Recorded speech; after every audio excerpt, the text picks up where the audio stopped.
ভাল লাগে না বাবু। মাঝরাতে লোকের ঘুম ভাঙে এসব কি পাগলাম? হ্যাঁ, সারাদিন খাটাখাটুনি পর এসব কারো ভালো লাগে? আমাদের কি অত সুখের জীবন নাকি? হ্যাঁ, যে রাতের বেলা না ঘুমলো দিনের বেলা নাক ডাকিয়ে ঘুমাবো? কে আবার তোমার ঘুম ভাঙিয়ে পাগলামো করলো খেমি? কে আবার? এই বাড়িতে দাদা বাবুর বউ ছাড়া এমন পাগল ছাগল আর কে আছে বলো দেখি? হঠাৎ মাঝরাতে তার খেয়াল হলো ফুলের মালা গাঁথবেন। তো গাঁথবেন তো গাঁথবেন, আমাকে জ্বালানো কেন বাপু? বালি বালি মাঝরাতে ফুলের মালা গেঁথেছে? এবারে অদ্ভুত তো। হ্যাঁ গো বিনু দিদি, আমি তো ভয়ে পেয়ে গেছিলাম। নিশুতি রেতের বেলা পিদিম হাতে বৌদিদি আমার মাথার কাছে এসে দাঁড়ালো, বললো বাগানে যাবে।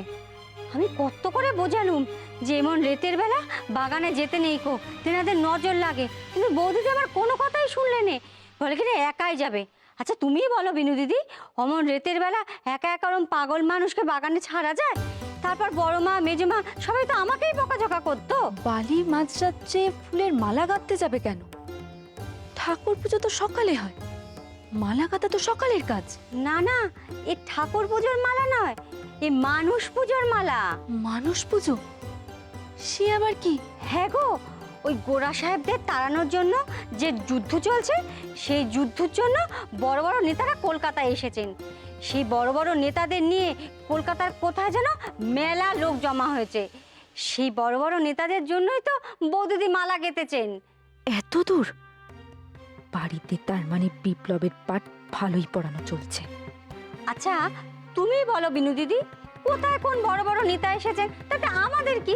আমাদের কি খেয়ে বসে কোনো কাজ নেই গো, যে আমরা বসে বসে তাদের জন্য মালা গাঁথবো? কেউ কিছু বললো না? মা, কাকিমা, মহেন্দ্রবাবু এরা জানেন?